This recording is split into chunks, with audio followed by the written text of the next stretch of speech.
दोस्तों नमस्कार। जय हिंद, वंदे मातरम। देखिए, आप सभी कक्षा 8वीं वाले स्टूडेंट्स के लिए हम हिंदी विशिष्ट का ये पूरा पेपर लेकर आ चुके हैं, जो कि आप लोगों के लिए आईएमपी साबित होगा। पूर्णांक 60 है, आप लोग देख सकते हैं। और अब इस बार आप लोगों के 26 क्वेश्चन रहेंगे, ये भी आपको थोड़ा ध्यान रखना है सभी स्टूडेंट को। और ये आप लोगों का पूरा पेपर शुरू से लेकर आखिरी तक मैं आपको उत्तर बताऊंगा। देखिए, यहाँ पहला प्रश्न, दी गई सूचना को पढ़कर नीचे दिए गए प्रश्नों के उत्तर में से सही विकल्प चुनकर लिखिए। सभी स्टूडेंट चैनल को सब्सक्राइब जल्दी से जल्दी कर लेना ताकि आपको सारी अपडेट मिलती रहे। ये आपको इस प्रकार का चित्र दिया गया है, जिसमें पहला प्रश्न है, सूचना पटल पर दिए गए निर्देश किससे संबंधित है। तो इसमें आप लोगों को यातायात नियमों से संबंधित है ऐसा बताना है, ठीक है। और इसके बाद में ये आप लोगों का दूसरा जो प्रश्न है उसको भी आप देख लीजिएगा। दूसरे प्रश्न में क्या दिया है, हमें यातायात नियमों का पालन क्यों करना चाहिए। तो इसमें दुर्घटना से बचने के लिए हमें यातायात नियमों का पालन करना चाहिए। इसके बाद में राष्ट्रीय सड़क सुरक्षा सप्ताह के लिए 5 प्रतिज्ञाओं के निर्देश किसने जारी किए थे। तो ये परिवहन जो विभाग होता है उन्होंने जारी किए थे, ठीक है। और इसके बाद में ये रहा आपका अगला क्वेश्चन, सड़क सुरक्षा नहीं केवल नारा, इस पंक्ति की दूसरी उचित पंक्ति क्या होगी। तो उचित पंक्ति यह रहेगी, यह तो है संकल्प हमारा, ठीक है ना। इसके बाद में अगला जो प्रश्न है वो आप देखिएगा, यहाँ पर दुपहिया वाहन कौन सा है।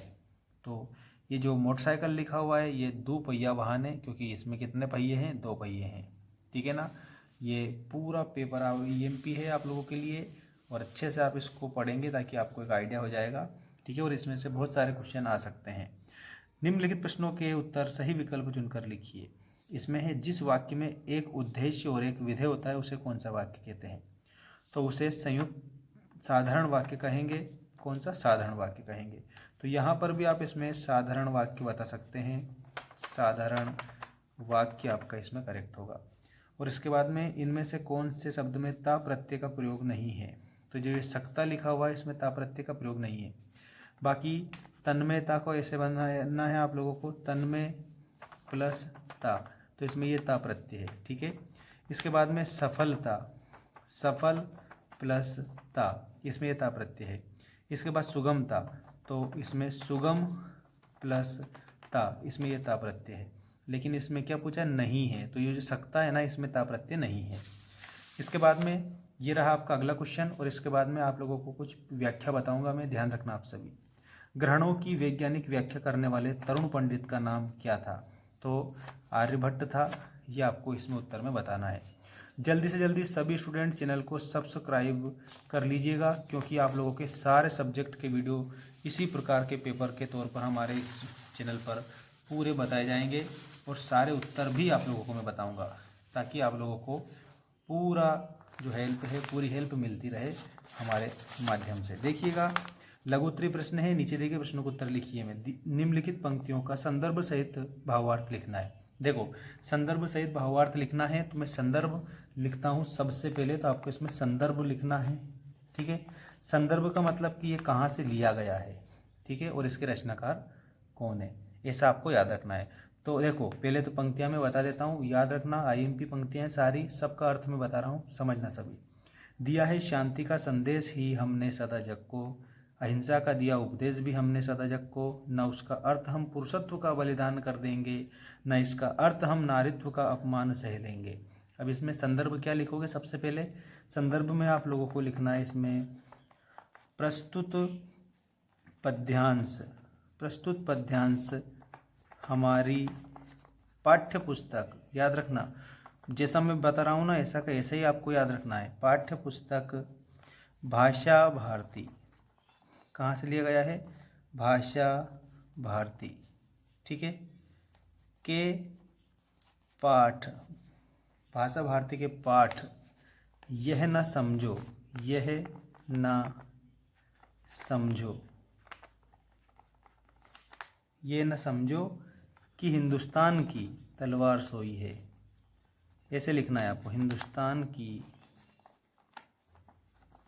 तलवार सोई है, ठीक है, सोई है, से अवतरित है, ऐसा लिखना है, अवतरित है। ठीक है, पूर्ण विराम लगा देंगे और फिर लिखेंगे इसके रचनाकार, इसके रचनाकार। इसके रचनाकार कौन है? राम कुमार चतुर्वेदी, राम कुमार चतुर्वेदी। ठीक है, चतुर्वेदी, राम कुमार चतुर्वेदी हैं। ठीक है, ये आपका क्या हो गया? संदर्भ हो गया है। ठीक है, अब इसमें आपको व्याख्या लिखनी है। तो इसमें व्याख्या में बता देता हूँ आप लोगों को क्या करना है। देखो, व्याख्या आप दूसरा पॉइंट लिखेंगे, व्याख्या। ठीक है, और व्याख्या आप लोगों को दिया है शांति का संदेश ही सदा हमने जग को, कि हम हिंदुस्तानियों ने, ऐसे लिखना, हम हिंदुस्तानियों ने शांति का संदेश दिया है, शांति का संदेश संसार को दिया है। जग मतलब होता है संसार। ठीक है, संसार को दिया है। ठीक, और इसके बाद में क्या लिखा है? अहिंसा का दिया उपदेश भी हमने सदा जग को, और अहिंसा का उपदेश भी, अहिंसा का उपदेश भी हमने ही दिया है, हमने ही दिया है। ठीक है, अगली लाइन क्या है? न उसका अर्थ हम पुरुषत्व का बलिदान कर देंगे। इसका मतलब ये नहीं है कि हम पुरुषत्व का हम बलिदान कर देंगे, और न इसका अर्थ हम नारीत्व का अपमान सह लेंगे। और ये कहा है कि हम पुरुषत्व का बलिदान कभी नहीं करेंगे, बलिदान नहीं करेंगे, और ना ही नारी का अपमान सहेंगे, नारी का अपमान सहेंगे। ठीक है, ऐसे आप लोगों को ये याद रखना था। ठीक है, इसके बाद अगला प्रश्न क्या है? मात्र विषयों को जानना ही सच्चा ज्ञान नहीं है, पढ़े हुए को चरित्र में ढालना ही सच्चा ज्ञान है। इस कथन की ससंदर्भ व्याख्या कीजिए। इसमें भी आप लोगों को क्या लिखना रहेगा? संदर्भ लिखना रहेगा। ठीक है, और उसके बाद में इसकी भी व्याख्या में लिखनी रहेगी। ठीक है, याद रखना, मतलब कि व्याख्या में आप लोगों को कि विषय को जानना सच्चा ज्ञान नहीं होता है। अगर हम कुछ पढ़े हैं तो उसमें हमारा जो चरित्र है वो झलकना चाहिए, वही सच्चा ज्ञान होता है। ऐसे करके आपको लिखना रहेगा। इसके बाद में ये देखिएगा आपका अगला क्वेश्चन, अपने मित्र को जन्मदिन के उपलक्ष्य पर बधाई पत्र लिखिए। तो अपने मित्र को बधाई पत्र लिखेंगे ना, तो सर्वप्रथम उसमें प्रिय मित्र लिखना है, प्रिय मित्र। ठीक है, जो भी उसका नाम हो उसका नाम लिख देना, प्रिय मित्र राजेश। ठीक है, और जन्मदिन के उपलक्ष्य पर बधाई पत्र लिखना है। सबसे पहले तो आप उन्हें कहेंगे सप्रेम नमस्कार। ठीक है, इस तरह से। और उसके बाद में यहाँ पर जन्मदिन की सबसे पहले आप बधाई देंगे, जन्मदिन की शुभ कामनाएं देंगे, और उसके बाद में आपकी जो पूरी बात है वो लिखेंगे। ठीक है ना, और उसके उज्जवल भविष्य की कामना भी आपको इसमें कर देनी है। और उसके बाद नव संवत्सर विषय पर एक संक्षिप्त लेख लिखना है। ये भी आईएमपी क्वेश्चन है। और इसके अलावा ये प्रश्न भी आप देखिएगा, ये सबसे ज़्यादा मोस्ट प्रश्न आपकी स्क्रीन के सामने आ चुका है। ठीक है ना, इसको थोड़ा समझना आप सही तरीके से।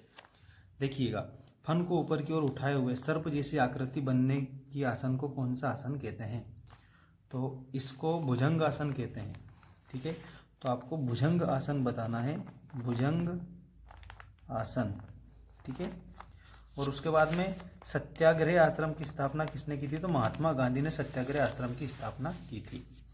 आत्मविश्वास के बूते पर जीवन में सब कुछ करना संभव है, किसी एक महापुरुष को उदाहरण देते हुए उक्त कथन को स्पष्ट कीजिए। ठीक है, तो महापुरुष का उदाहरण में आपको स्वामी विवेकानंद लिख देना है। ठीक है, और उनका ओजस्वी भाषण जो अमेरिका के शिकागो में दिया था, अमेरिका के शिकागो में दिया था। आत्मविश्वास की साफ झलक दिखाई देती है। आत्मविश्वास की साफ झलक दिखाई देती है। झलक दिखाई देती है। और आत्मविश्वास के बूते पर जीवन में सब कुछ करना संभव है, ये हम कह सकते हैं, क्योंकि हमें अपने आप पर विश्वास है। इसलिए सालिम अली की भारतीय पक्षियों पर लिखी पुस्तक का क्या महत्व है? पक्षी का संरक्षण करो, ठीक है। पक्षियों से प्रेम करो, पक्षियों से प्रेम करो। पक्षियों को नुकसान नहीं पहुंचाना है। पक्षियों को नुकसान नहीं पहुंचाना है, ये महत्व है, ठीक है। पक्षियों की रक्षा करेंगे हम, ऐसा संकल्प लेते हैं, ठीक है। उसके बाद शहीद अमृता देवी के बलिदान से क्या प्रेरणा मिली? वृक्षारोपण की प्रेरणा मिली, ठीक है।